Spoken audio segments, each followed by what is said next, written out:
I keep on meaning to rejig. I've still got that third space one that I really don't need. You just need to see me and whatever I'm showing. At one point, I will get up to what Red Villain does because that man is fucking beast. Beast baldy that he is. I return. Hello. Hope every second. Stupid fucking cameras. Stop fucking freezing on me. You got sure. That's all. That's all.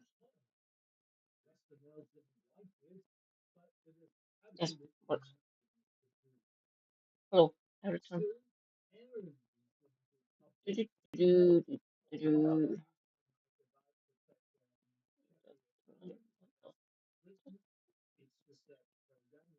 Me here? Perfect.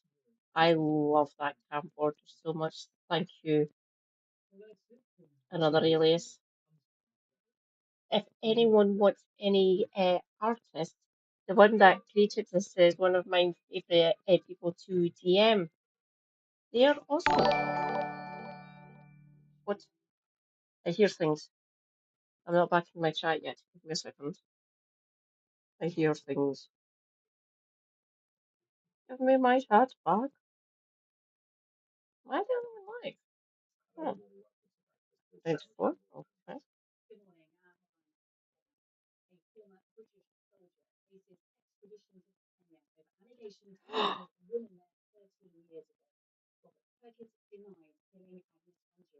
Jake!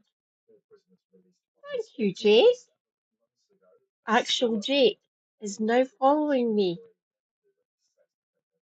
Oh, I've got my chat back.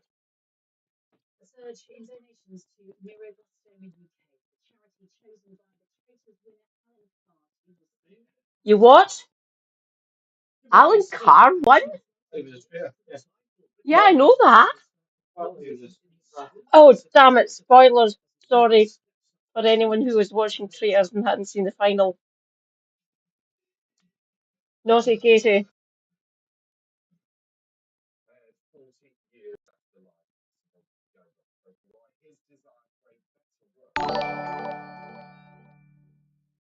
What the hell? Bloody hell. Dear God, Bob, you're looking old. Raid! What the fucking hell, man?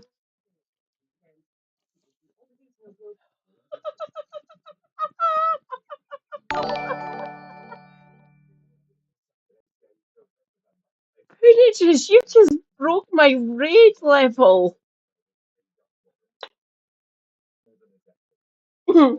Please be. Everyone, I demand immediately go and follow Poonages for giving me one of 116 people. What the fuck? Welcome, welcome. I am Mad Cat 79 Scotty or Katie Marshall 4340 over on YouTube.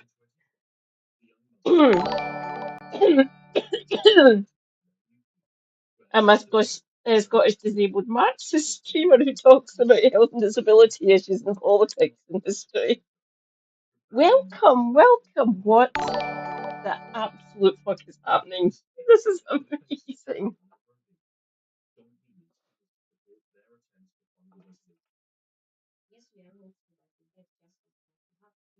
Oh my.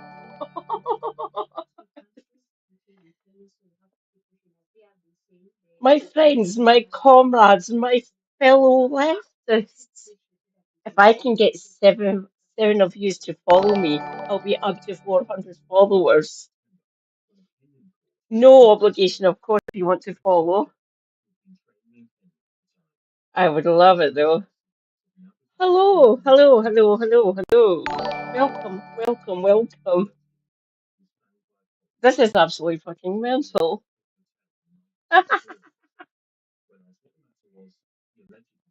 Pillages, I love you.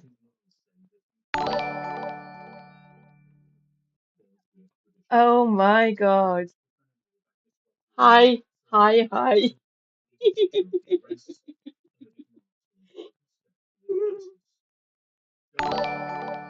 What the hell, man?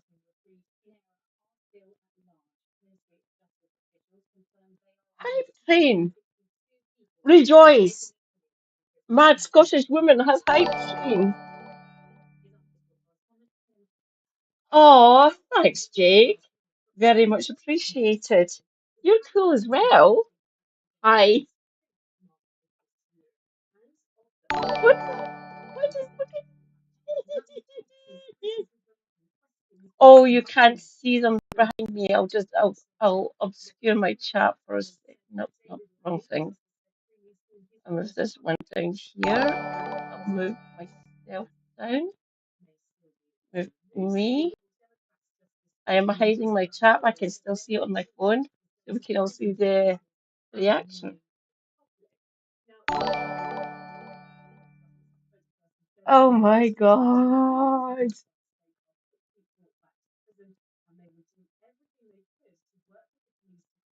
Hello, hello, hello, hello.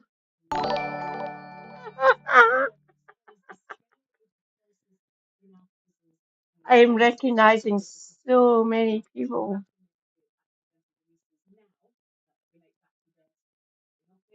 Oh, sweet.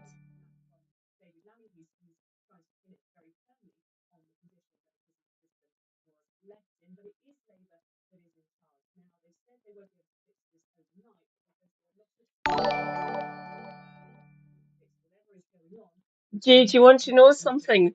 With those gifts and the extra people in the chat now, you've just upped my monthly payment.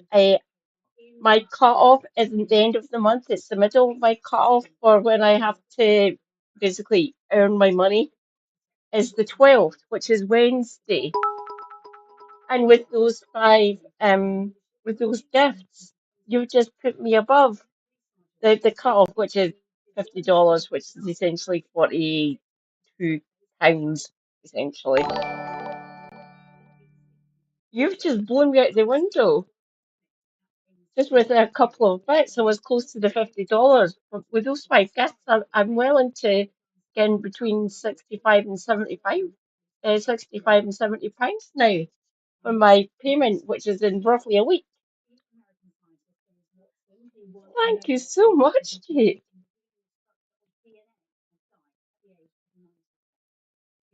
Hydrate. Technically not hydrating. This is caffeine. This is the, the, a lot of coffee. It is currently 6 minutes past 7 in the morning here in Glasgow. Good morning. Hello. Wherever you may be.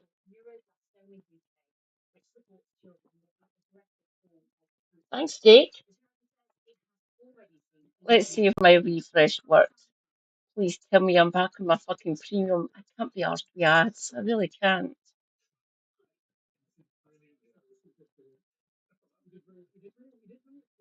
Hey, look at the channel. I am there. Oh, God. My wireless device is giving up the ghost. That needs charged. Fantastic. Okay, go for a minute. I'm back using my trackpad now for a bit.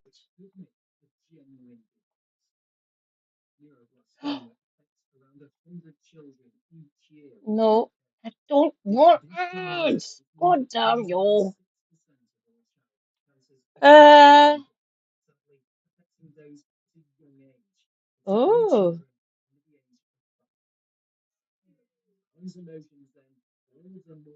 this might be quite fun.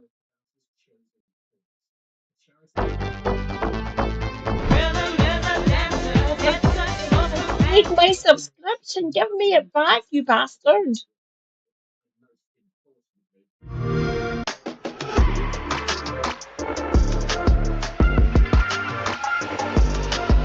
Sorry. I'll move myself back up so I can see my chat.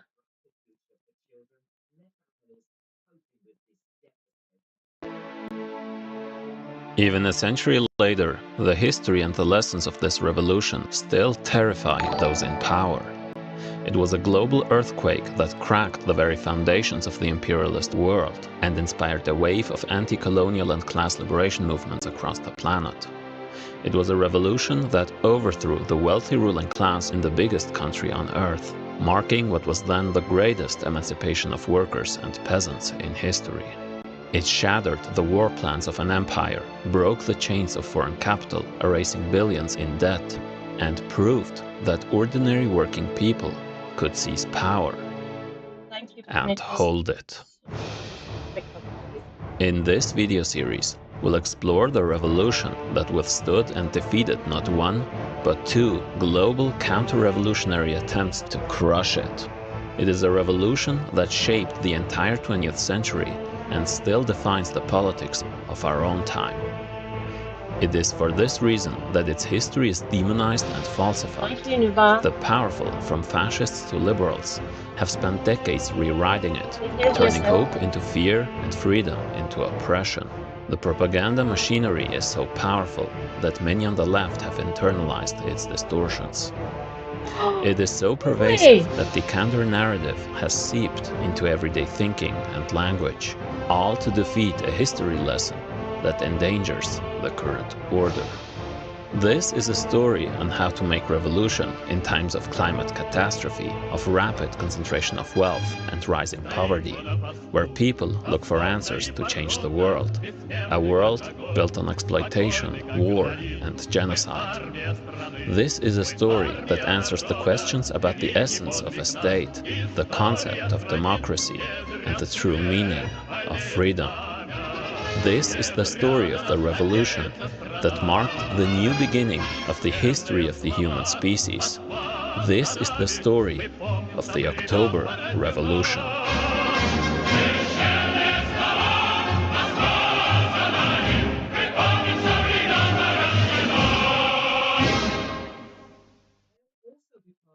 Over the past few years, I've studied this history from...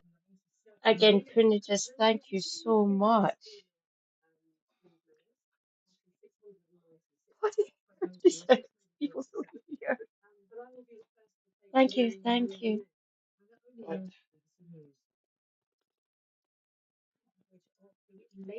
He might be an absolute fucking demon at making coffee for me. He doesn't drink tea, coffee, or anything caffeinated, other than maybe Coca-Cola sometimes.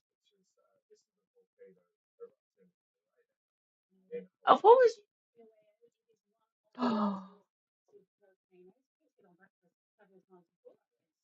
Oh,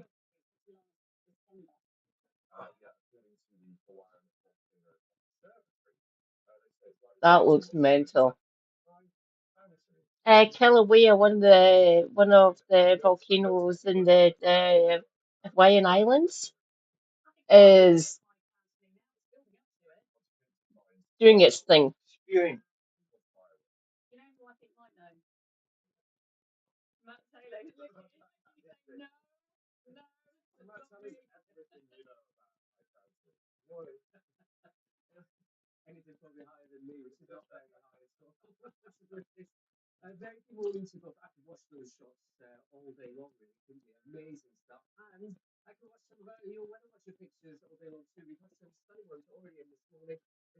From different angles, reading various books, exploring different perspectives, and speaking with experienced, organized people deeply familiar with the subject. To tell this story, I didn't just rely on secondary sources about... Thank you, Wembley. Very much appreciated. Welcome in, by the way. Great to see you here. Wembley is part of Raptors community as well, by the way. Hi, Wembley. Yes, they are black cargo pants. My husband went out and bought himself black cargo pants yesterday because his jeans were on their last legs, literally.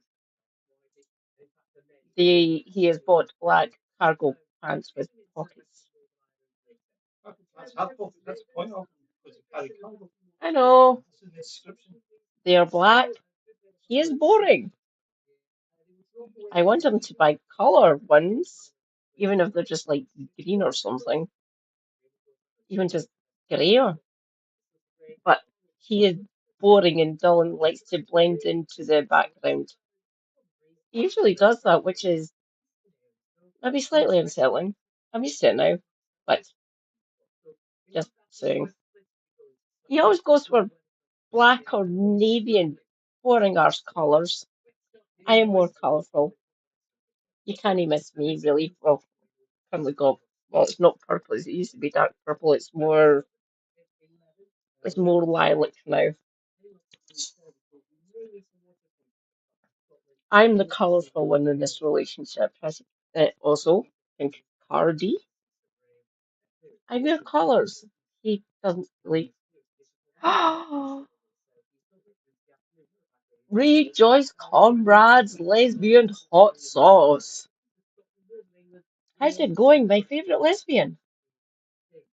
Everyone, I demand, go and follow lesbian hot sauce. She is based. She is awesome. She is a lesbian. Hi, darling. How's it going?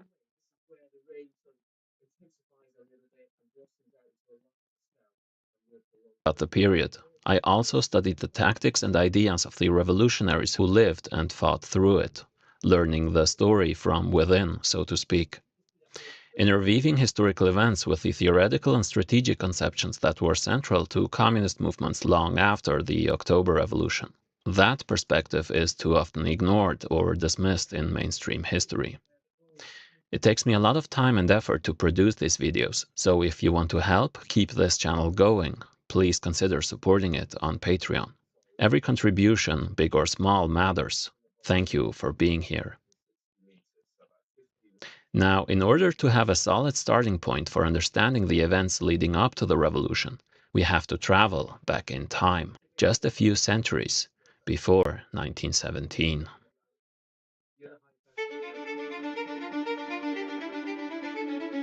In the 16th century, Ivan IV slaughtered and conquered his path across the steppes, earning him the title, the Terrible. He centralized an autocracy, subjugating countless different nations, ruling a vast domain through terror and feudal exploitation, and was the first Russian monarch to be crowned Tsar of all Russia. Tsar coming from the Latin word Caesar, which in those times meant emperor. This title will remain for the ruler of the third largest empire in history, an empire which was to last. I'm doing quite well, thanks. Well, other than like, still got arthritis and other sort of issues. My right ankle is being a bastard. It is swollen and stiff. I'm trying to deal with it in my own little way.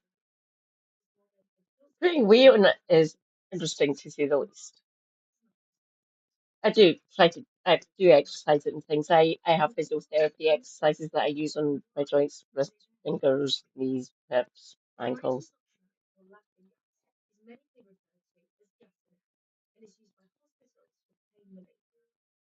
Porridge or granola. Super Hubby is having granola for his breakfast. Is there any granola ones with raspberries in it? I might be tempted to try them just for the flavour.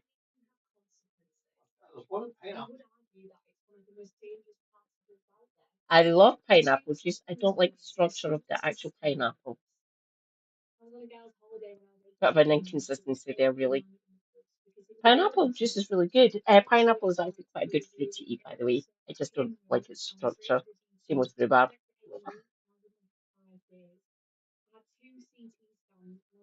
For 200 years before being shattered by the Russian Revolution.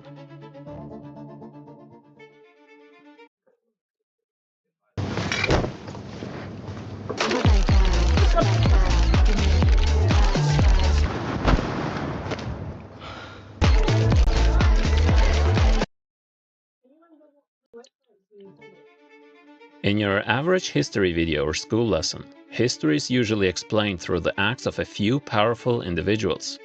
People who supposedly changed history through their own willpower, acumen, or clever manipulation. That's what's called the great man theory, and it's a big part of how liberal and popular history is told. But to really understand what happened, and to cut through the myths, we need to look at this history through the lens of historical materialism, one of Marxism's key concepts. Behind every leader, institution, or idea lies the force of whole groups of people who share specific material conditions and interests, the real engine of history. Who has to work for a living? Who owns the land, the tools, and the machines? History isn't simply driven by great ideas or moral progress, but by changes in how people work and produce what they need to live, and by the struggles that arise from it. Freeman and slave, patrician and plebeian, lord and serf, guildmaster and journeyman, in a word, oppressor and oppressed, stood in constant opposition to one another, carried on an uninterrupted, now hidden, now open fight. To put it more simply, if you want to understand what's happening and how things are changing, look less at what individuals do and say, but instead at what millions of people have to do to survive, to pay their bills, and who profits from them. And whenever you do look at what people say, keep in check what class those ideas serve. The class perspective is thus of central importance not only for understanding this or any other revolution, but it has important consequences in actual revolutionary strategy, as we will see. In Russia, class society was organized around serfdom. Most of the people in Russia were peasants, who worked as serfs on lands which belonged to a noble landlord, in Russia called the boyars, who were the social base of the Russian state, and whose wealth came from feudal rent, which means from the exploitation and poverty of the peasants' labor. These peasants had to work several days a week on their master's land for free. As serfs, they were owned by the landlords, just like domesticated animals. They couldn't legally leave their village or marry without the landlord's permission, and could thus be sold out of their family, traded for dogs, horses, and furniture, or beaten and killed with no consequences. Even though the Russian autocracy based on landlord rule was more centralized than in the Western European feudalism, it was still the whole class of feudal landlords and noble houses that were the power basis for the top feudal lord, the Tsar. So, in terms of our historical materialist analysis, this means that the power, wealth, and ambitions of the Russian rulers was always directly tied to the poverty of the Russian empires, 99%. That happened here in the UK as well.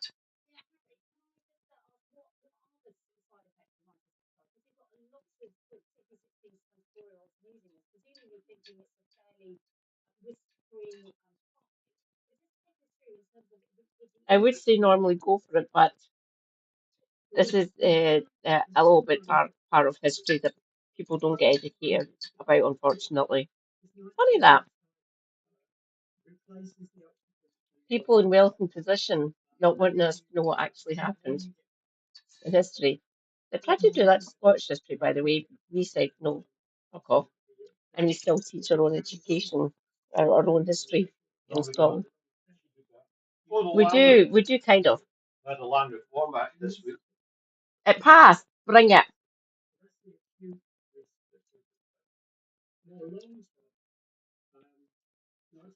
But how can you keep millions of people in a brutal state of oppression without them organizing a revolution? One key player in this class Right. domination was the Orthodox Church, which was deeply tied to the Tsarist nobility. It owned vast estates and serfs of its own, sometimes entire villages that worked the land for the monasteries and bishops. Most peasants were illiterate, and the church controlled nearly all education and moral teaching.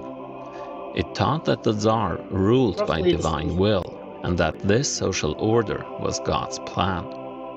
It told peasants that obedience, humility, and suffering were holy virtues, that to accept their poverty was to gain reward in heaven.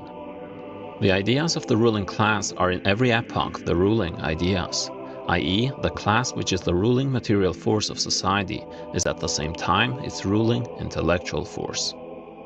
In every class society, the dominant ideas, what people believe is normal, true, moral, or common sense, are shaped by the people who own and control society's wealth. The class which has the means of material production at its disposal has control at the same time over the means of mental production, so that thereby, generally speaking, the ideas of those who lack the means of mental production are subject to it. What is true in modern class society was also true during feudal times. The powerful have to make their interests sound like everyone's. That's how power maintains itself over decades and centuries. Each new class which puts itself in the place of one ruling before it is compelled merely in order to carry through its aim to represent its interest as the common interest of all the members of society. This is just how God wants it becomes this is just how the economy works today. In capitalist class society, the church's role has been largely replaced by media corporations, think tanks, major universities, and social media algorithms. And today's compliant One of the main reasons I keep on saying that capitalism can be classed as a religion, essentially. It has its disciples, it has its followers, it has its congregants, people like you and me who live in society, plus it has like its bishops and its metaphorical leaders. So equated,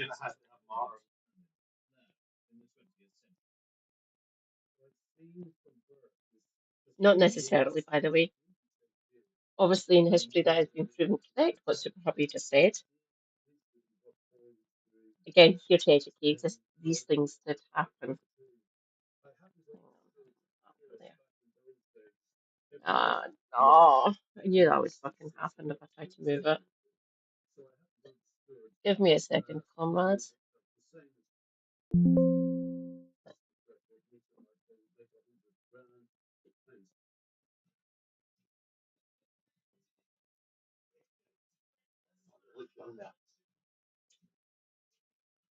That the actual performance, 84 or something. Oh, it's back. The actual one is working. That's cool.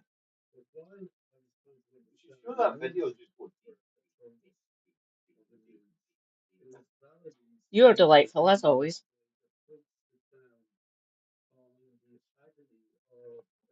Oh, let's do a little bit. Wrong one. With me. With me. There we go. With me. There we go. I have moved myself. Hello. Not the webcam that is sitting up here. This is the internal webcam for the laptop. Yes, down with the monarchy. I am also a member of the public here in the UK. Feel free to look them up. So I am a Republican, not the capital R Republican, the small R Republican. bishops are Republican, various basically. bootlickers of the rich, pseudo-intellectuals, historians, and various media personalities who shape what we think, not at all times consciously, but Easy. always by structure. Because if you control people's minds, you don't need to rely solely on police and prisons. With TUI, you can build your own package. God damn you! Beach days, I paid my subscription or a thing! city Fuck off break. with that, you On a TUI, bastard! But religion wasn't only an instrument of oppression, it also became a God damn means you! to Super endure Hubby paid my hardship and a subscription! language of resistance. The Duchabori, for example, a Christian ethno-religious group, refused military service, burned weapons in protest, and preached communal living. The Tsarist state persecuted them brutally because they rejected the Russian Orthodox priesthood. It did. This institution of the Orthodox Church will be a central player in the fight against rising communism. However, the ruling class cannot always secure consent through ideology alone. When the mask slips, revolt becomes possible. As in any other feudal class society, the peasants of Russia would organize fierce rebellions, requiring massive violence to suppress them. Ivan the Terrible married Anastasia Romanovna, which made her family name famous. But when Ivan died, his only surviving son, Fyodor I, left no heir to the throne, which back in the days usually meant that your dynasty went extinguished. So after his death, Russia fell into total collapse. Famine, civil war, and foreign invasions followed during the so-called Time of Troubles, where the noble houses will compete for the Tsar position in a bloody Game of Thrones.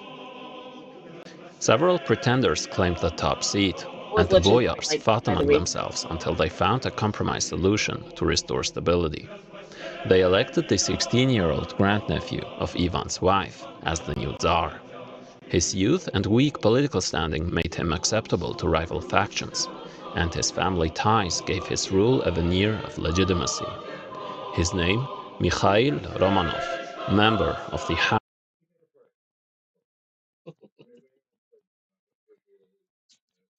Because this is kind of weak and fallen out.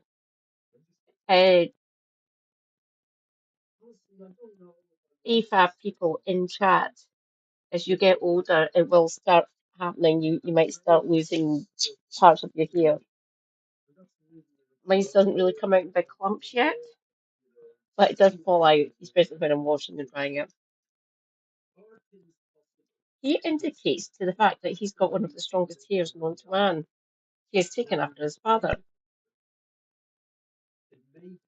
In some regards, my super hubby is a bastard. Don't get me wrong, his hair is actually quite healthy and stuff.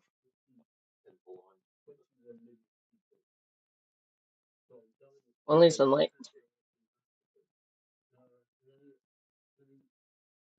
House of Romanov, who will become the chief enemy of the communist revolutionaries. This dynasty will rule for 300 years before being overthrown during the Russian Revolution. Russia's Jamie feudal does know system all eventually hit a that. crisis. Western Europe's early capitalism was giving rise to powerful industries, state bureaucracies, and armies. The old boyar aristocracy. I am more than royalty. I am a Scottish goddess.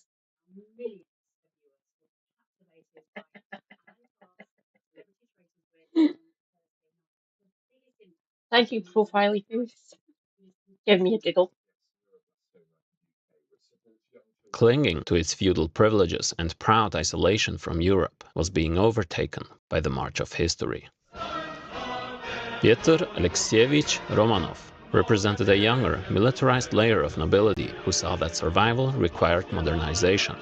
Under his rule, westernization and rapid urban expansion began, not to alleviate the suffering of the people, but rather to strengthen the autocracy and prepare the foundations of early capitalism under the iron grip of an absolute monarchy. Known to history as Peter the Great, he officially established Rossiyskaya Imperia, the Russian Empire, a title used until the end of the monarchy in 1917. He founded St. Petersburg, a new city built closer to Europe, and made it Russia's capital. It would remain the seat of power until the communists moved the capital back to Moscow after the revolution. But serfdom still survives for much longer than in Europe, and becomes even more brutal with time. Serfs are by now practically indistinguishable from slaves.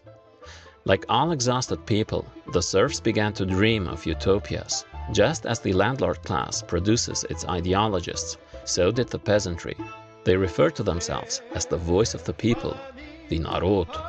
The narodniki will soon unleash a wave of political actions with great consequences. After Napoleon lost the war against Russia, Alexander I expanded Russian influence and secured the throne. I'll expand on that one for a second. Where did Napoleon go wrong when he invaded? Russia.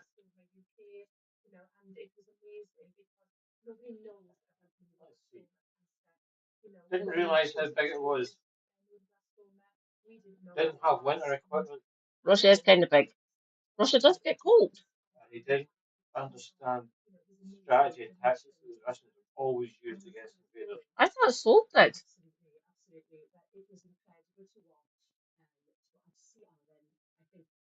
By the way, Napoleon got further than some Austrian person did. Well, when he was, Moscow faster. Got to Moscow faster. And actually got into the city, but it was pointless. It was basically a burnt out husk at that point. For both of them, actually, for oddly enough, because they. No, you didn't burn Moscow in Oh, the 40s. They only, what was the closest point they got? 20 kilometres? 30 kilometres? 20 kilometres, about 12 miles, roughly 12 or 13 miles. You can actually see it. You never actually get in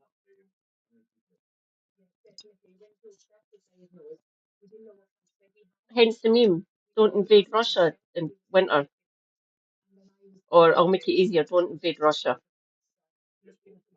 Ever. The Scorched Earth policy did happen, didn't it? They literally kept, they burned everything as they were leaving the major cities, by the way, in the Second World. They burned all the crops, they burned everything, they basically moved towards the centre of Russia. Burning as they went.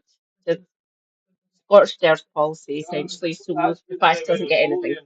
The Germans moved to put the factories on train and actually moved the factories.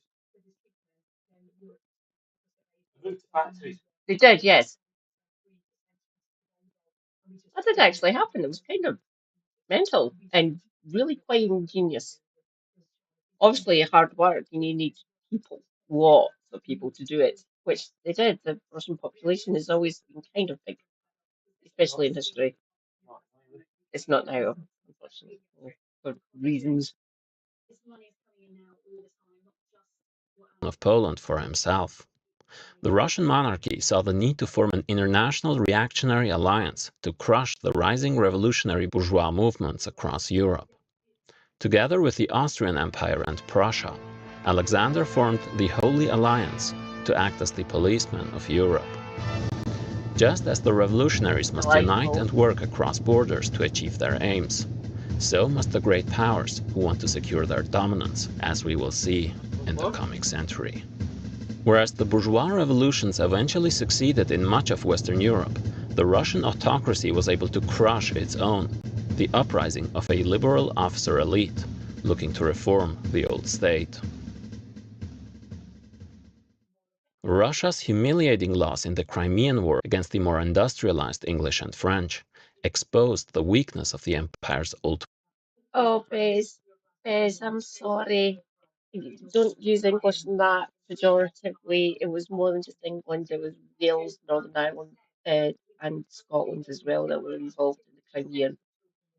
There was also other nations as part of our. Who are on our side?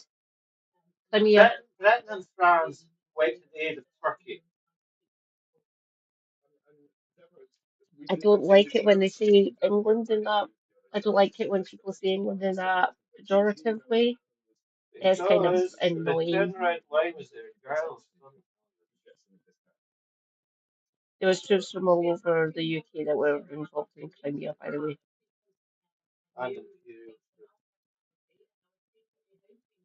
Sorry, Bez, I love you. You do such good research. I'm a little bit peeved that you use England, use it as a pejorative like that. Sorry.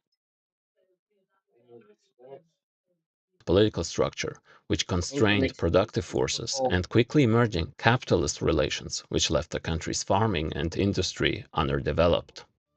It became clear that the country needed to reform. That's when we are the alliance of ultra-reliable observers ready for aurora spotting, or auroras. It is an acronym. As passionate pursuers of the Aurora, That's when Alexander II, called the Tsar Liberator, introduced the Edict of Emancipation, finally removing the serf status as property. The land was now formally managed by the village commune, the Mir, which the Narodniks saw as the foundation of an agrarian socialism and a means to skip the brutal capitalist phase. A position that will receive important criticism from Russian Marxists in the future, a crucial debate which we'll cover in the next part. So, contrary to the dominating Russian narrative, it was not the empathy of the moderate reformers that achieved this supposed softening of the heart. It was a measure born out of fear of peasant rebellion, and a means to pacify the wave of riots stemming from the sharp. At a certain stage of development, the material productive forces of society come into conflict with the existing relations of production, or, this merely expresses the same thing in legal terms, with the property relations within the framework of which they have operated hitherto. From forms of development of the productive forces, these relations turn into their fetters, basically their operating procedures. Then begins an era of social revolution, which did actually happen. The changes in the economic foundation led sooner or later to the transformation of the whole immense superstructure, meaning the law, politics, culture, etc. Karl Marx, A Contribution to the Critique of Political Economy, preface, 1859. Thank you, Karl Marx. Please be. Contradiction between productive forces and the relations of production. Naturally, this top-down supposed emancipation had calculated limits. It gave peasants very little in return for heavy debts. Their small plots couldn't feed them, and hunger was common. Many were now forced to find seasonal work in towns and industries to be able to survive and repay their debts, joining the country's growing working class. Marx's historical materialism teaches us that government policy usually reacts to changes in production, not the other way around. Since industrialization needed labor and the emerging banks needed expansion, the nobles seeking wealth in the new markets needed people that could work in factories, mines, and commercial agriculture, rather than them being tied to serfdom, which increasingly hindered productivity and mobility. While the industrial sector was still small, it was unusually highly concentrated in the brutal urban metallurgy and machine plants, especially in and around St. Petersburg or in the Donbass. And the ideological representatives of this new, quickly emerging class will soon arise. On a chill April morning in 1870, in the quiet provincial town of Simbirsk on the Volga, Europe's longest river, a new child was born in the house of the middle-class Ulyanov family. No one could have guessed that this infant, born into the order and civility of the Tsar's empire, would one day lead a movement that would turn the world upside down. In the next episode, we'll introduce the man whose arguments, concepts, and organizing efforts will represent the most revolutionary segment of Russia's downtrodden and angry proletariat. His name, Vladimir Ilyich Ulyanov, better known to history as Lenin.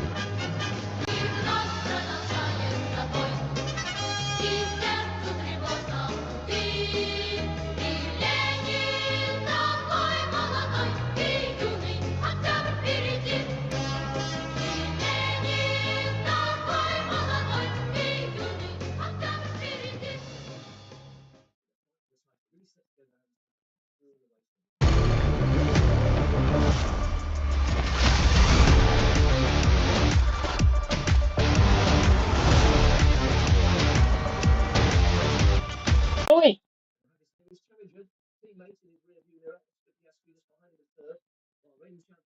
Uh, hmm.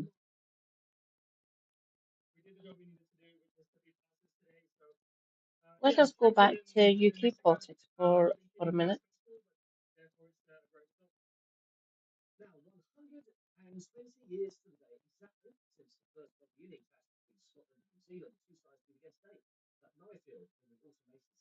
What the? Oh, new one just dropped from Richard Murphy. Right. I'll get to you later, Richard.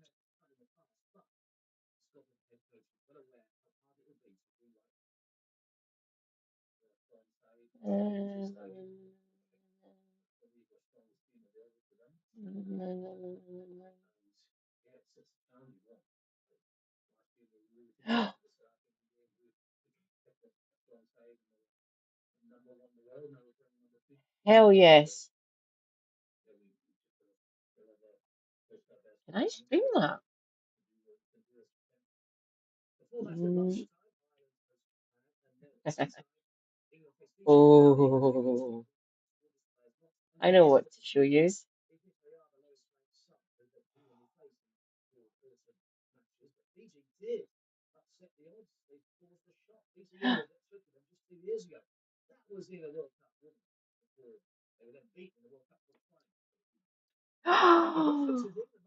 Hooligan Grundy. Rejoice, comrades. Hooligan Grundy is here. Hi. Mhm.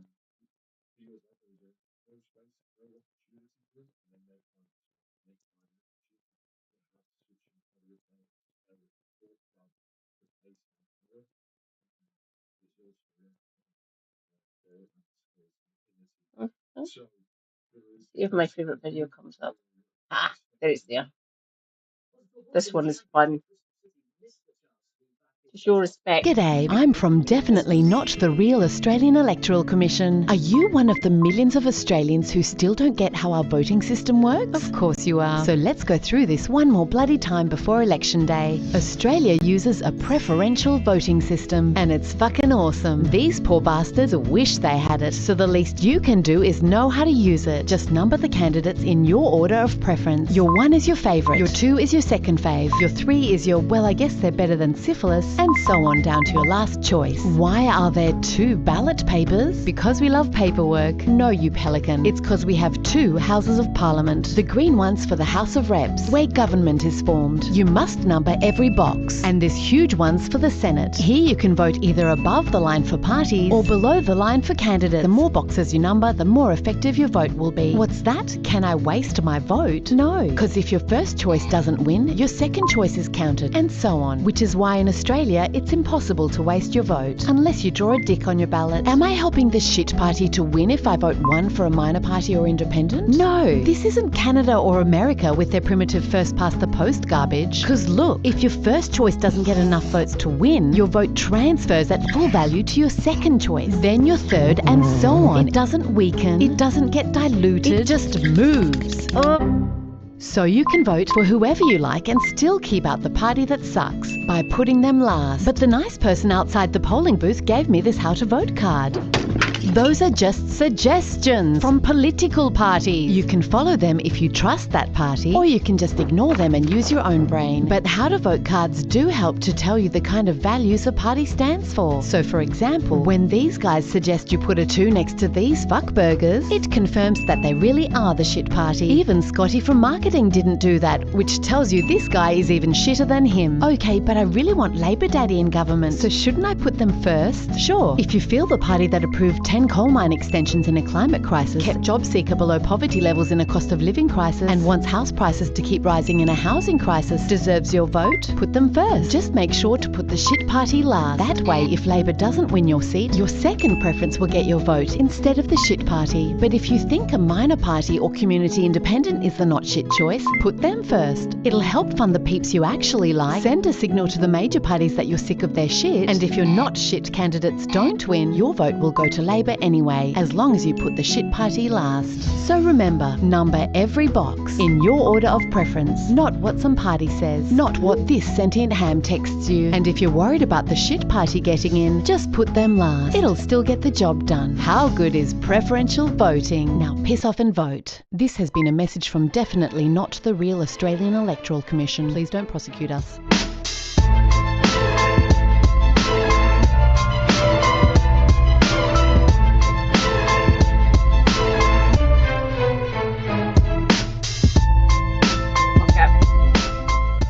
We have to laugh at him. Bring it.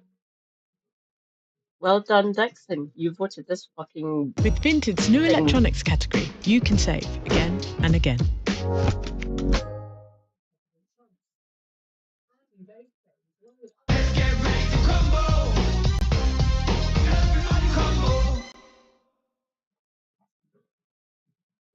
In times like these, we need a strong leader, someone who'll fight for the people struggling to buy their fifth investment property, for the foreign-owned companies that pay fuck all taxes, and for Gina's dream of turning Australia into America Light. Project Gina. And that man is Peter Dutton. You might remember Pete from such hits as Let's Joke About Climate Change 'Cause I'm a Cunt. Let's Walk Out on the Apology to Stolen Generations 'Cause I'm a Cunt. Let's Keep Kids in Concentration Camps 'Cause I'm a Cunt. Let's Stoke Racism Against Palestinians, Lebanese refugees and Africans 'cause I'm a cunt. And of course, let's deport this family whilst giving visas to our mates au pairs 'cause I'm a cunt. But Australia's about to have an election, and for Pete to protect us from woke wind farms, he must first hold on to his seat. Dixon, when he remembers it exists, which is at election time, not when a cyclone's approaching. Then he'll be in Sydney for a 25 grand a head fundraiser, for which he'll charge taxpayers. Okay, so he bailed on you at a bad time, Dixon. But remember what Pete said, time doesn't mean anything when you're about to have water lapping at your door, which might explain why it's taking 15 years to build this fucking bridge in his own electorate. But you can totes believe Pete when he says he'll build a nuclear power plant in 12 years. While you wait, Pete's fuel policy, which won't save you much money, should encourage even more car use in an area already munted by some of the worst traffic congestion in the world. But Pete's got no time for Dixon's petty problems. He's busy in Canberra, mainly scaring children. But he's no monster. He's a man of the people, specifically people who own multiple investment properties. And if you're wondering how your kids will ever afford a home, don't worry. Harry will be just fine. Pete stands by his principles, which is why he ditched his shitty Doge policies as soon as they became inconvenient, and now assures you he's not a MAGA guy. It's just a coincidence he appointed a MAGA hat-wearing, MAGA slogan-touting MP as his Minister for Efficiency, and that his Minister for Screeching said he'd have the exact same attitude as Trump, which has led many to wonder, do we really know who Peter Dutton is? If you don't know, vote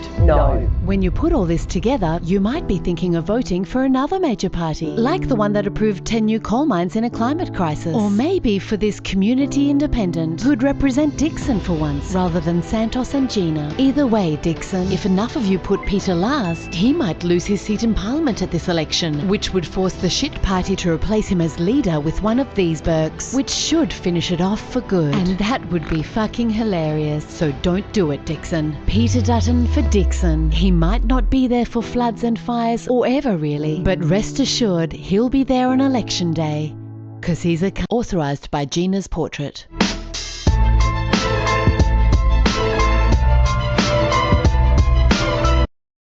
round of applause for the people of the voters of Dixon for getting rid of that fucking bellend. Well done, Dixon. Unfortunately, Peter Dixon is still a rich fucking property owning bastard. Obviously, there is ways of dealing with that for people in government. Just saying.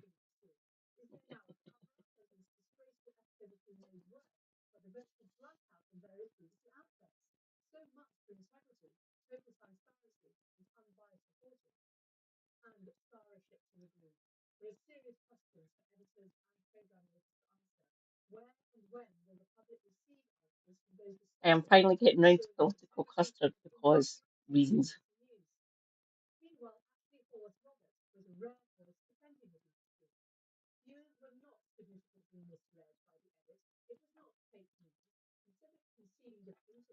I still got 36. Hello, my 36 friends. Welcome.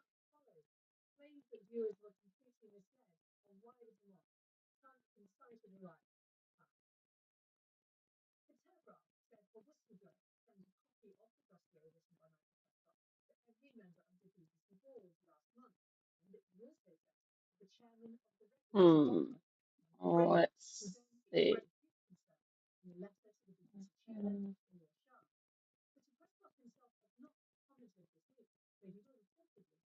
Hmm. Where are we?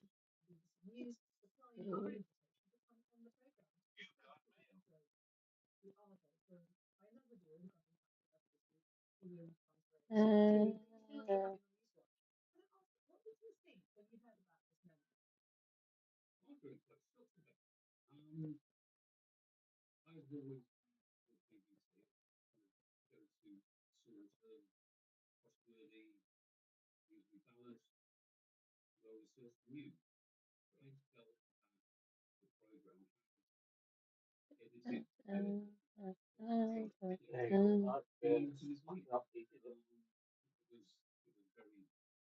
I put more money in the electricity.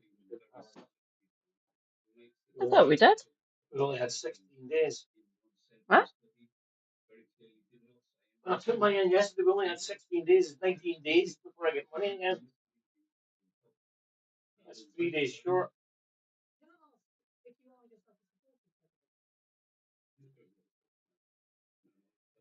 I'm out loud.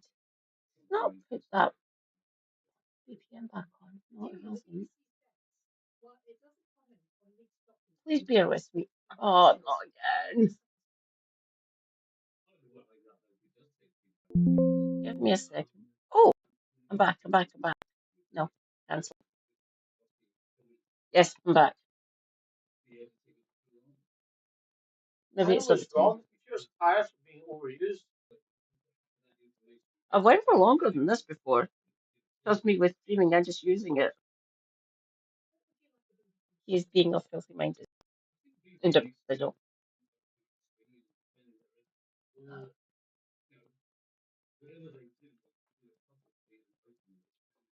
Anytime, please. Thanks.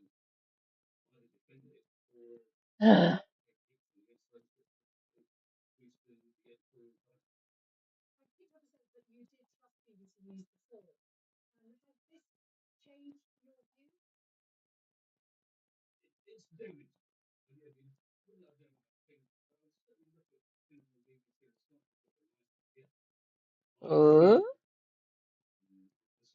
manage. That reviews?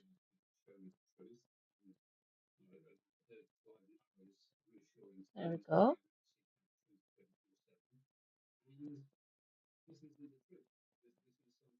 Political custard.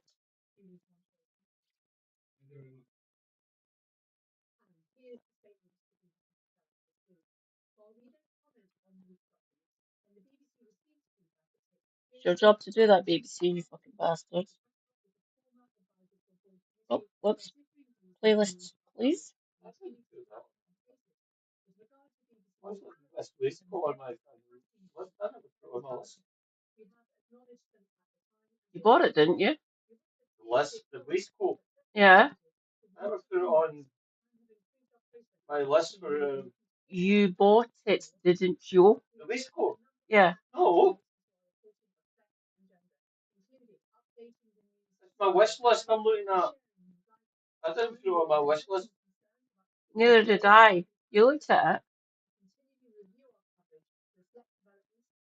Is it safe? Oh, you must have accidentally put it on there. I didn't, trust me.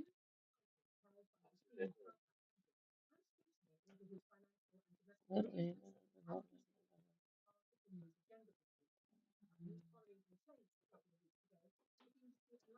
don't think I can get rid of it.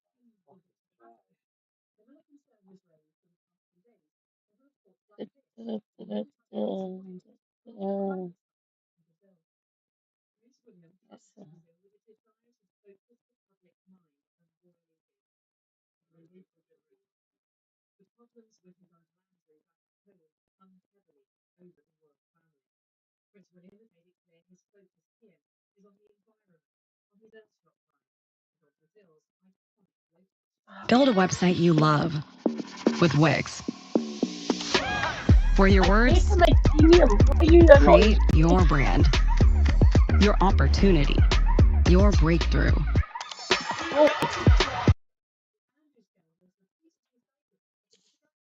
Four-star hotels, which we are paying for, they get £49 a week, which is coming out of our money. These people have not put anything into this country. We don't let them work. Listen to Ben Kentis speaking to Malcolm, a caller who seems to lack any critical thinking skills as he fails to notice the gaping holes in his... This is Ben Kentish, by the way, so the caller's Malcolm. argument regarding asylum seekers and their ability to work. Pardon? That's because we don't let them work. No, the thing about it is, a lot of them they don't want to work. How do you know? Have you asked them? Yes. Can I You've asked them? I'm doubtful if Malcolm has actually talked to any of these people. Really doubtful. And legally, they're not allowed to work. They have no recourse from the British state. Yeah, hold on a minute. Go on, how many asylum seekers have you asked whether they want to work? There's about 15 of them. This is what they've told me. It's a lovely country. We're staying in a lovely hotel and stuff, and they've got bicycles, and there's Uber, like delivering food and all the rest of it. I don't know. Citation needed. God, some of these people. Can we reach out to them?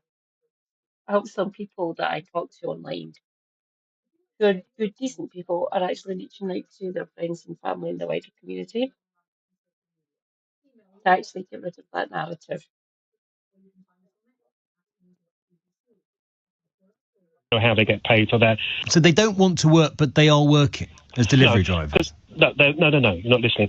I am listening. You just said two different things. Malcolm, you just told me you're talking to 15 asylum seekers who don't want to work, while some of them are working. No, right. Some of them are. Make your mind up. Can you just let me explain, please? I asked about 15, and they said they're working. I think it's cash in hand. So why did you tell me your words? These people don't want to work. No, a lot of these people come over here. They don't want to work. They want an easy life. Based on our what? Taxpayers. Because you've just told me you've spoken to 15, most of whom were working. So what's your basis? But they're working illegally. They are working illegally. Hi, British citizen here. I am disabled. I am slightly apart from the world of work. Living here isn't easy, especially for disabled people like me.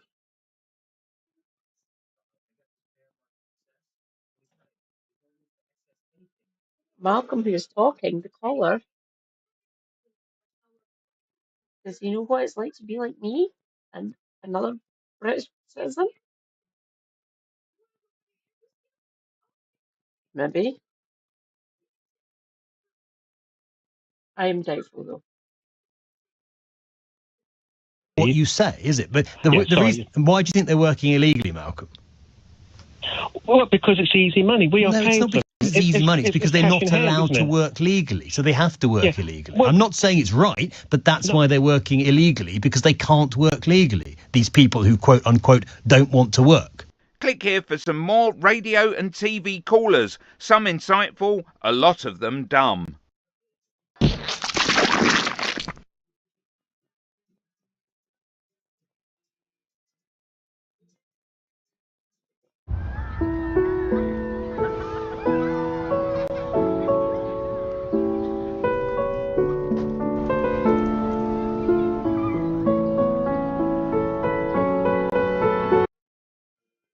This is Carlo M. Cipolla, who wrote this book, The Basic Laws of Human Stupidity. He believed that there were 5 basic laws of stupidity. And here's number 3, the law Cipolla called the Golden Law of Stupidity, which is a stupid person causes problems for others without any clear benefit for themselves. This is what we seem to see with certain stances on Brexit. I get messages. Let me just find one for you. Here we go. Malcolm says the best thing about Brexit is listening to you cry. So that kind of mindset of people who think that if they hit themselves in the face really hard with a frying pan, and I wince and go, "Oh mate, don't do that." They go, "I love it when you wince." Bang! Smashes himself in the face with a frying pan again. Old Malcolm.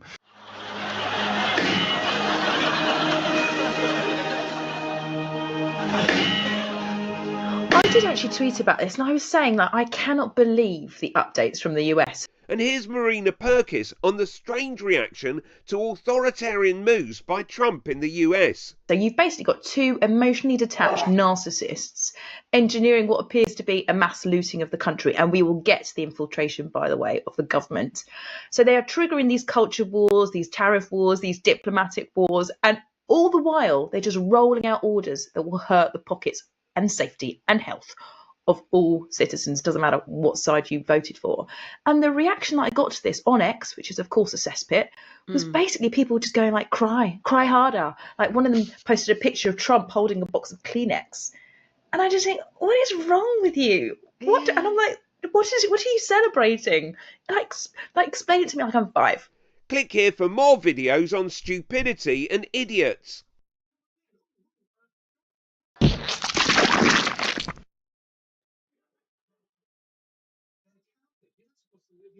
This is Carlo M. Cipolla, who wrote this book, The Basic Laws of Human Stupidity. He believed that there were 5 basic laws of stupidity, and here's number 2. Anybody can be an idiot. It doesn't matter what gender you are, ethnicity, nationality, class, or what position you hold. Yes, you can be stupid. I think Donald Trump is a great example. Ask Bill a question that probably... Correct, fish bits. This is, yeah. Oh dear God, the tangerine ball. Okay, Donald, take it away. Some of you are thinking of if you're totally into that world, which I find to be very interesting. So supposing we hit the body with a tremendous, whether it's ultraviolet or just very powerful light, and I think you said that hasn't been checked, but you're going to test it. And then I said, supposing you brought the light inside the body, which you can do either through the skin or in some other way. This clip also is a great example of the Dunning-Kruger effect. Here, let John Cleese explain. And I work with, or have taught a bit with a fellow called David Dunning, who is a social psychologist whom I adore, who's come up with a theory that explains the world better than any other theory. He says he's discovered that he's been fascinated by how good people are at knowing how good they are at doing things. Self-assessment. He's discovered that in order to know how good you are at something requires almost exactly the same skills as it does to be good at it in the first place. So that if you're absolutely no good at something, you lack exactly the skills that you need to know you're no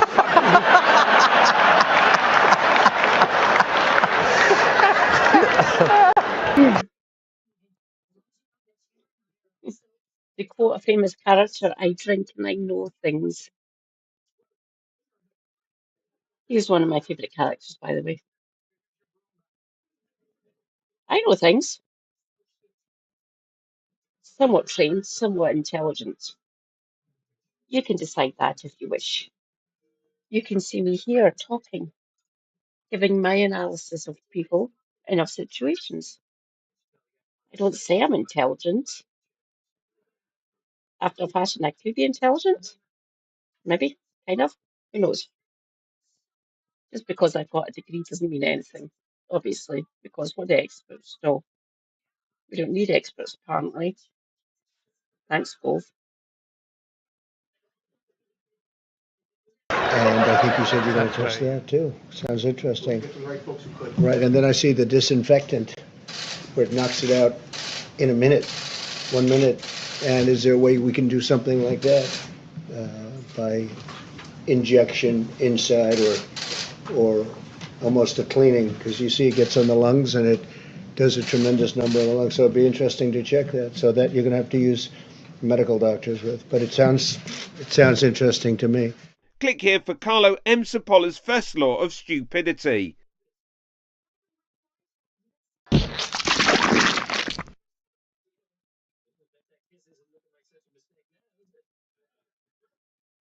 Introducing Family Dinneroo. Feed the family for £25 or less, Monday to Thursday, from 4:30 to 6:30 p.m. from the restaurants you love. Discover now on Deliveroo.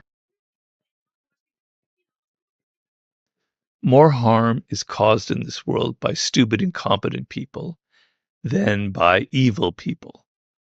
What makes people stupid, and I'm sorry, I'm just going to tell it like it is their certainty that they have all the answers. Now, I do agree with what author Robert Greene says about the damage stupid people do, and I've got a few extra thoughts to add in a moment, but first let's hear some more. This is what's going on with our government. This is what's wrong, with this or that. This is what people should be like, blah, blah, blah, blah, blah. So you're narrowing your focus to this little tiny little rail, something that you heard from somebody else. It's not even your own stupid idea. You've absorbed it on the internet, whatever, and you're going down on this kind of monorail path. Meanwhile, the world is all around you and you're just going like zoom like that because you're so certain you have the answer. Obviously, there are stupid people in control, managing businesses, running organisations or leading countries, but we have to bring in two other factors here. Evil, stupid people, and I think Trump and Musk could fit into that group, and just evil people, and I would put people like Farage or Dominic Cummings in this group. And evil people are dangerous because they can fool the narrow-minded, stupid people by hijacking their emotions to do their bidding. Click here for George Carlin gives his take on left-wing or right-wing supporters.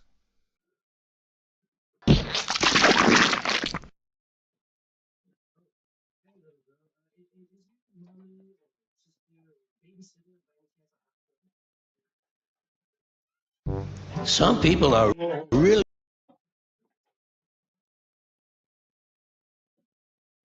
I will change. Oh, not again! God damn it!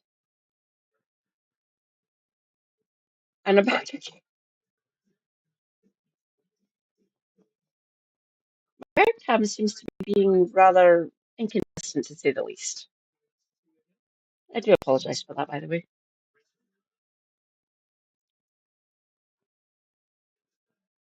With any luck, I might be back onto my premium with. No, I'm not. There's still ads on my homepage.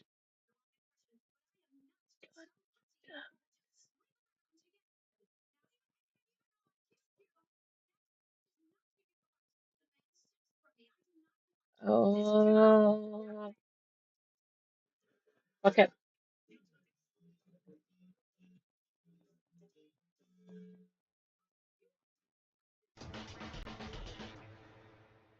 One of my main reasons I think that you shouldn't vote for the Labour Party in general elections is because they're not going to give you proportional representation. Trying to get the Labour right, who are in control of the party, to accept proportional representation when it fundamentally for both diminishes their power as a political entity to pass policy by making it less likely for them to have a majority with proportional representation. It also means that they don't have a grip over a bunch of leftoids within the party because otherwise the leftoids can just leave and set up one of their own. Also, the electoral mass, when there is a vote split on the quote-unquote left in the country, would mean that the Labour right get less ability to be able to set the policy direction for Labour to try and win over Conservative voters rather than going for the other left-wing voters who they are competing with far more parties than they are on the right. So trying to get the Labour right to accept proportional representation is a fool's errand. Bill, from a different bias, friend of the show, begs to disagree. He wants to get Starmer's Labour behind proportional representation. Oh, when she's being genuine, she was an actual friend of the show, but in friend of the show in that manner, she's basically calling it that's Phil Morehouse his channel's called a different his channel's called a different bias, by the way. Feel free to check him out if you want to. The man is wrong in many, many ways. Which he thinks he can do by continually voting for the Labour right forever. So he's someone who is pissing into the wind, quite frankly, but I'll be interested to see his arguments for how that can even be possible, or what he's going to try and argue as to why you can definitely still support the Labour right and Keir Starmer and the Labour Party as it currently is in its current fashion, and get some kind of hope of electoral reform down the line without a hung parliament forcing their hand. But maybe I'm wrong. Maybe his knowledge of politics will transcend my baby brain into thinking that there was some kind of way to give Keir Starmer a massive first past the But post when majority, and then him go, in the wake of this massive majority, what I'm going to do is make sure that I can never get this massive majority again, as if that's ever going to happen. But we'll see. Maybe his big brain will outshine mine. Hi, my name's Phil. I like talking about politics, and in this video I would like to discuss proportional representation and Labour again, as Starmer's spokesperson poured more water on the idea that Labour will be getting behind the move anytime soon, which we sort of knew anyway, but also how people are misinterpreting what was actually said and how people are also missing something else Starmer said, which puts PR squarely on the table, but for a future election. But first, if you'd like to be notified of daily news and politics, please subscribe to the channel. Hi, Mr. Phil Morehouse. I would like to inspect your wallet, please. How many times are the pro-PR and anti-Brexit people going to have their wallets inspected by the Labour right? I mean, come on, right? Would you like to buy some magic beans as well whilst you're at it? Would you like to buy this bridge, right? Oh, come on, Phil. I know it's secret. It's just a secret ploy where he's leaving the option open. He might do it at a later time. Who knows? It's all smoke and mirrors. Come on, Phil. You're smarter than this. Even with the amount of scorn I've poured upon your work in the time of doing this channel and reacting to your content, I know that you're smarter than just not to get completely hoodwinked by unscrupulous politicians. But I guess what happens when you're a massive cuck to the Labour Party? Channel. So an article in Byline Times got a lot of people hopping about, where it reported on some things which Keir Starmer's spokesperson said about the Labour leader's attitude towards proportional representation. Now, the fact that it was the spokesperson talking, not Starmer, doesn't make any difference, because they wouldn't say anything on Starmer's behalf without having discussed it first. And if they did say something out of turn accidentally, it would have been hastily corrected. The main issue I have is with how some people have been... they have since doubled down on what they were saying back then. This is about 18 months. It says 2 years on the counter, but it's actually about 18 months ago. It's just slightly before the general election that we had last year.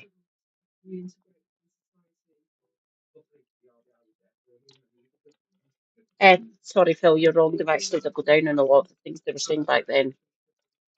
And some of them are even going even more to the right with some of the policies that they want to promote. Case in point, Liz Kendall, when she was still part of the shadow cabinet at this point, because it's before the general election last year. A lot of them have doubled down on what they were saying before. Said, "Oh no, we're just saying this. We have to be mindful and all that fucking bollocks." They've already shown their colours. If we have to hang them for no, they metaphorically hang them for it. We have to call them out on what they're saying and what's said back then and what they're saying now. People like me do exist, especially with the case with Keir Starmer and Phil Morehouse. Reporting this, and they're basing their thoughts on a report in a newspaper, albeit a good newspaper, where the actual conversation was not quoted. In political statements, every word is carefully considered. So when you don't actually report the word said, then it's easy to jump to the wrong conclusions. The only word... Yeah, exactly. The words have been specifically said in such of a way to give there some level of plausible deniability so that he never has to commit to any fucking positions in the first place. We literally had people... journalists were being briefed upon this when the pledges were being written for his leadership campaign, under the proviso that they knew they were going to eventually break them because they only stood on those pledges to get elected leader of the Labour Party in the first place. But of course, Phil doesn't think these things are pledges. He thinks these were positions, even though it literally still says pledges on Keir Starmer's website, of all things. But they were written in such a way so that they could be completely undermined later on, and there was some kind of plausible deniability get-out clause. Right? That's why. I mean, he's correct. They need to be reported correctly, but correctly so that we all know, the people here who are fans of their wallets, who are not interested in buying magic beans, can actually properly interpret the actual meaning of these statements, rather than pretending actually he's on our side all along. He's not just trying to see what become Prime Minister. In the comments. Word out of the entire exchange, both question and answer that was reported, was yes. So let's go through what the article does and doesn't say. And I'll link it, of course, below for people to read at their leisure if they haven't already. So it does say that proportional representation isn't a priority for Keir Starmer. Is that the same thing as saying he's no intention to ever deliver it? No.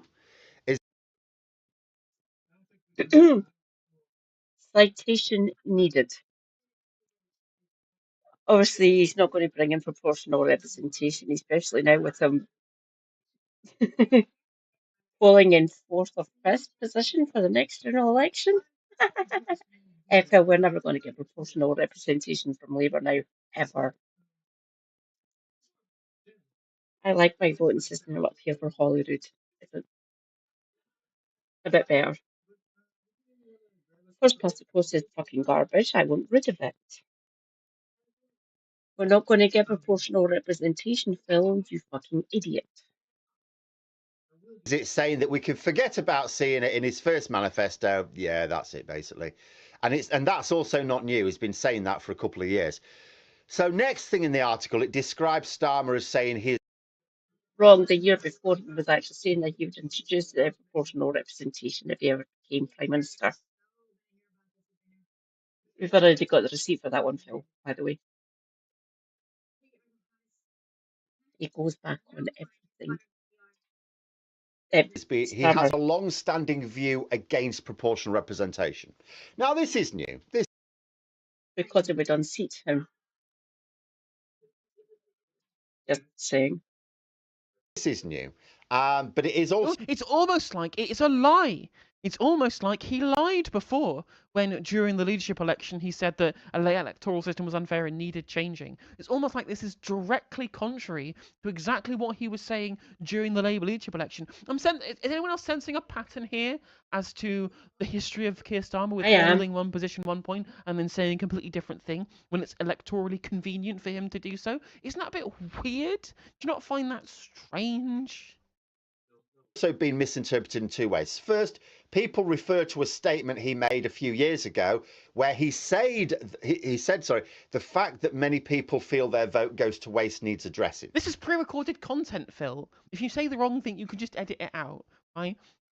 I mean, I'm not going to harp on that much because I don't edit any of my fucking statements, right? Whenever I put a segment up, I just go chop, change, put it on. But then again, this is his job. My job is working in a call centre. I don't have all day to edit content. People are this week trying to claim he was supporting PR at the time and now has backtracked. But he wasn't. In fact, many of the Kick Starmer out brigade who are trying to take this line have consistently said that he's never backed PR. So how come all of a sudden they now think that he did? He said he did support PR. He used that as one of his policy pledges when he was running to be leader, Phil. You were there. You're still part of the Labour Party to this very day. How can you defend this man? He's went back on everything that he promised when he was running to become leader and when he was running to become Prime Minister. And he's backtracking. Source? Citation needed? Where have we ever said that? Because I'm definitely part of the Kick Starmer out crowd because I have a functioning brain and care about the working class. But, you know, we've always said that he explicitly stood on positions that he now doesn't hold during the leadership election, right? And fundamentally, I don't really care what he did or didn't say beforehand, even though I've never said anything different. Again, find me some quotes of some leftoids saying that he was never supported.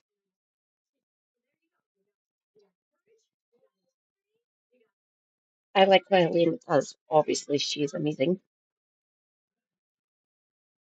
I like to call them out for what they've said in the past. It does work.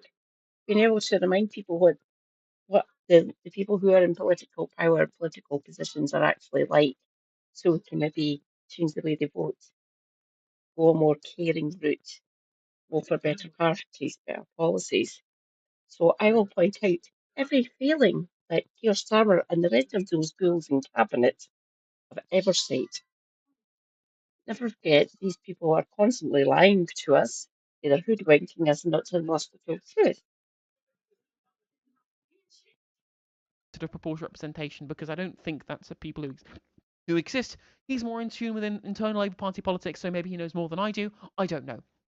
The real issue is here is A, his position sucks because he should support some kind of electoral reform, and B is the fact that the party conference continue to keep voting in favour of electoral reform, and he is, as always with all policy, ignoring the fucking members of the party who elected him to be able to put through the policies that they want. Because he doesn't care about the membership, he doesn't care about the Labour left, he doesn't care about the unions, he cares about himself and his little cadre of his little right-wing cronies at the top of the party who are trying to maintain power forever. I'm sorry, like, again, it's just a real blinker, it's just another fucking wallet inspection moment. All he's saying in the video is that people should not feel their vote is being wasted. PR is one way to stop people feeling their vote is being wasted, and it is the obvious. We are not going to get PR, Phil, especially for Westminster. How many times and how many different ways do we need to say this to you?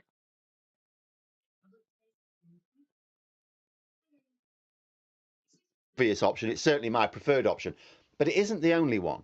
For example, Starmer may feel that when people have more say in local decision making as a result of his decentralisation plans and reform of the House of Lords, that he will have addressed it. He's not going to be doing them either, by the way.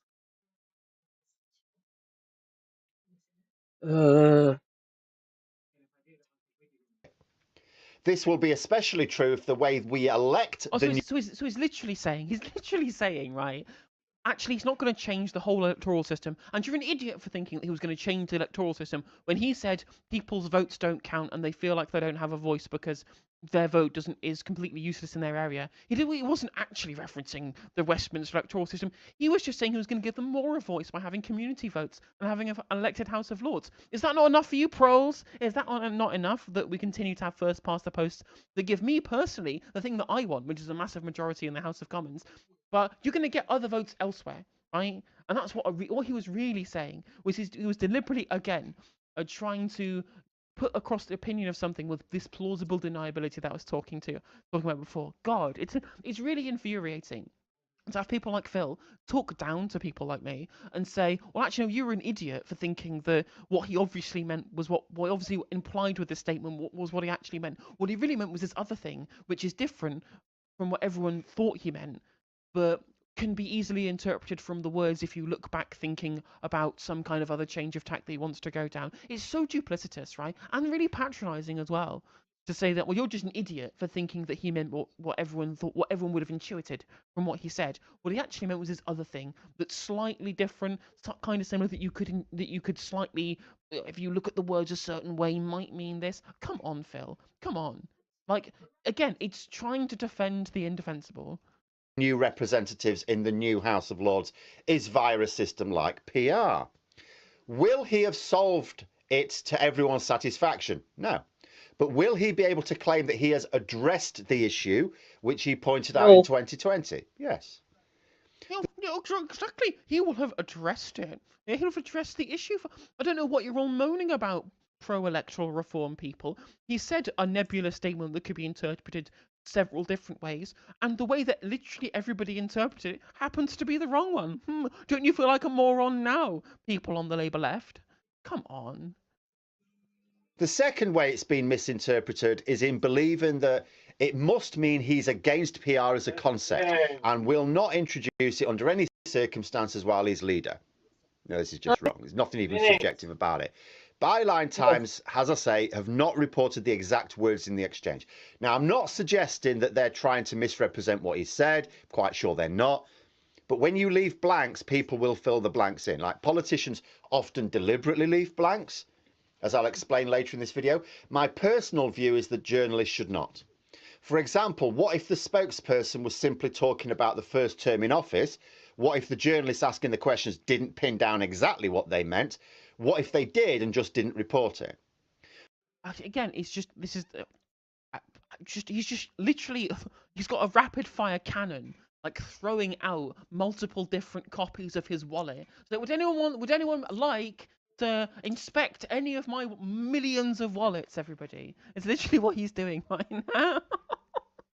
again, 'cause I mean, the thing is, the position that I hold with regards to the criticism of Keir Starmer on this one is that there are two criticisms. First of all, is that he lied originally during the leadership campaign to try and hoodwink members of the Labour electorate to put him in the position that he then changed from. Right?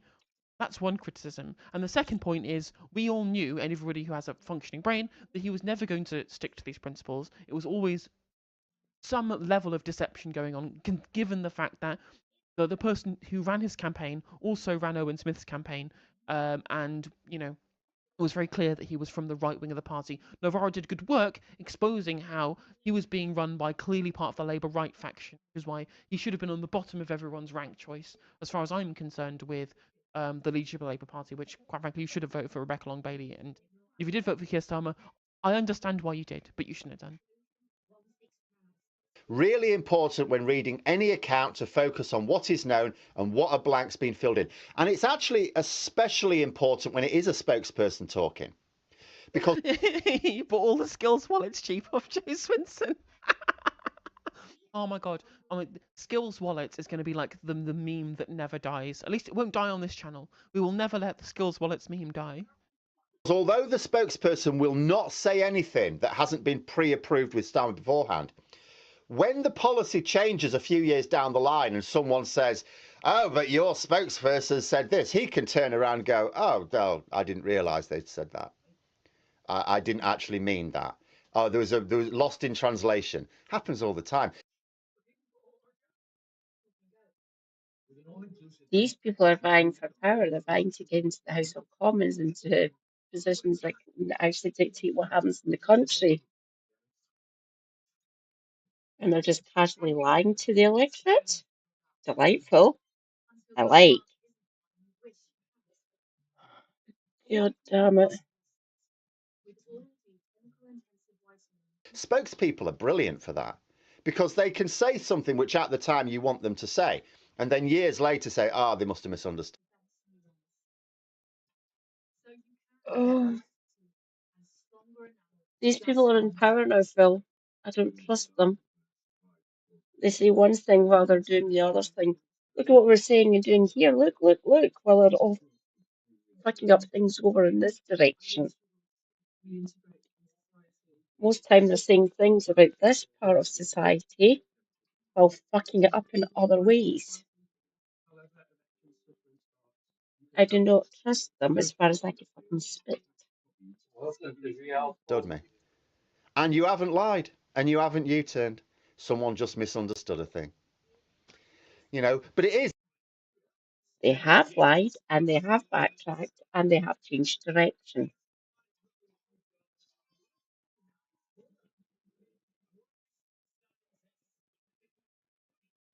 It's natural for us to fill in blanks, and politicians know that.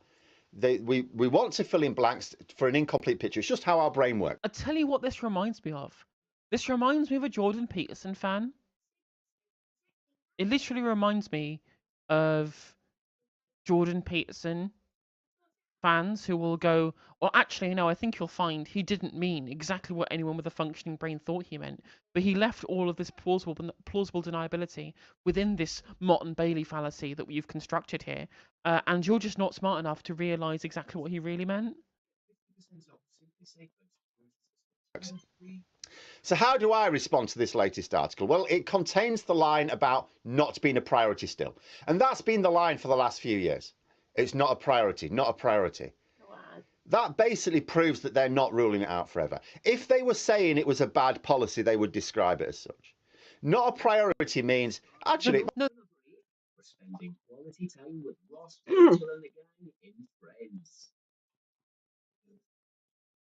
It was a policy plank that he was running on.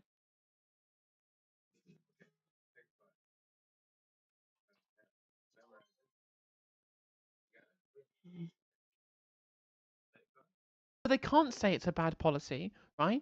Because they want to ensure that dupes like you keep supporting them, even though there is literally no functional reason why anybody in Keir Starmer's position would ever support any kind of electoral reform.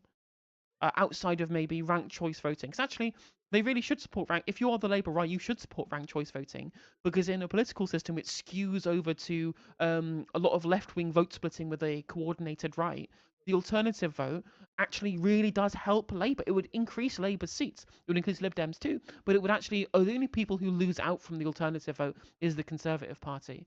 But it's not the reason why he's saying, well, actually, I don't agree. It's not a priority for me, isn't because he actually genuinely wants to do it but doesn't want to look like he's doing it. It's the other way around, right? He wants to ensure that it never happens, whilst making sure that plenty of the different kind of voices for some kind of progressive electoral reform continually voting for him under the proviso that he might do it eventually some point down the line. But unfortunately, anyone with a basic sense of material analysis, which you won't have, Phil, because you're a liberal, will understand that there is literally why would he do it? Why would he do it? Give me one good reason that Keir Starmer would ever support proportional representation from his position, when we know that he doesn't want to be able to properly input the wishes of the Labour conference, right, the Labour membership. We know that he will completely ignore any of their policies, and he admits so as much in the prospect thing that they put out for future donors to the party. They've admitted they don't want to listen to the membership at the conference. What would he materially gain outside of the moral high ground, which we all know that Keir Starmer clearly doesn't care about, given his things that he said about Rishi Sunak with the attack adverts, what he said about trans people in basically every interview he's ever given on the issue, and what he says regarding refugees and stopping the boats. Like, this man is not some kind of pillar of moral integrity, Phil, and you know full well that he's not. So the idea that he would just somehow support a political policy that is basically complete, like the direct opposite of his personal material interest, is delusional. It's delusional. It's completely delusional. It's the only way of describing it. It might be a good idea, just not an urgent idea. And there are two things which I would say are really important to bear in mind in this specific case. The first is that Labour in opposition makes certain statements to hype up or down a concept, but then miraculously seem to change it in office. Now, I don't mean they promise one thing in the manifesto and deliberately fail to deliver. That's just the Tories and maybe more recently the DUP. I mean that they nullify accusations of promising unrealistic benefits by toning many of them down. Labour did it in the 90s. Just like now. In the 90s, they were cool on the idea of major public sector pay rises because at the time the Tories were suppressing public sector pay and people going, well, Labour should really be boosting it, and Blair was a bit quiet on it. But we still got those big pay rises when they were in power. It was like... I wonder where the money for that came from, Phil. Don't mention the PFIs. Before the election, you would think, oh, we're not really going to get very much. After the election, we got it.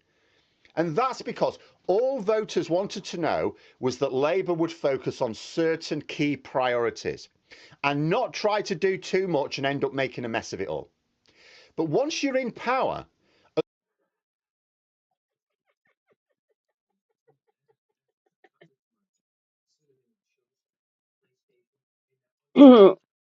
They have taken L after L with a lot of their policies. They just for ordinary voters, people like me, my super happy, my family, my my friends, and everyone here in the UK, here in Glasgow, in my hometown of Perth,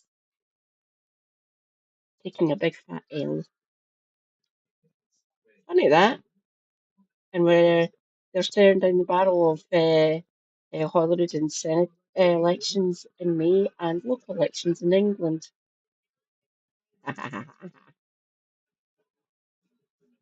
Be sure your sins will find you out here. I think I might actually read out. Sorry to cut it short, my friends. Thank you for reading Infinitus, by the way, very much appreciated. One of my lovely friends, Red Rust, is playing some music. Here's a piece of tea, is awesome. We love Red Rust here. So let's go and say hi to Red Rust.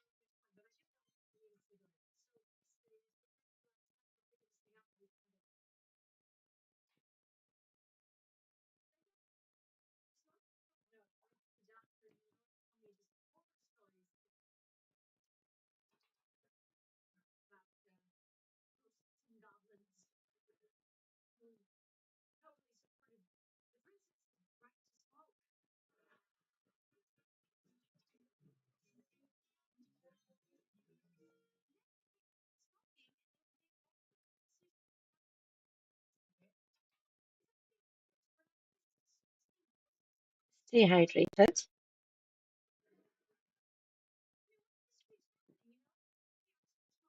Self-care is good care. Take your meds. Stay based. Keep Palestine. Let's go and say hi to Red first.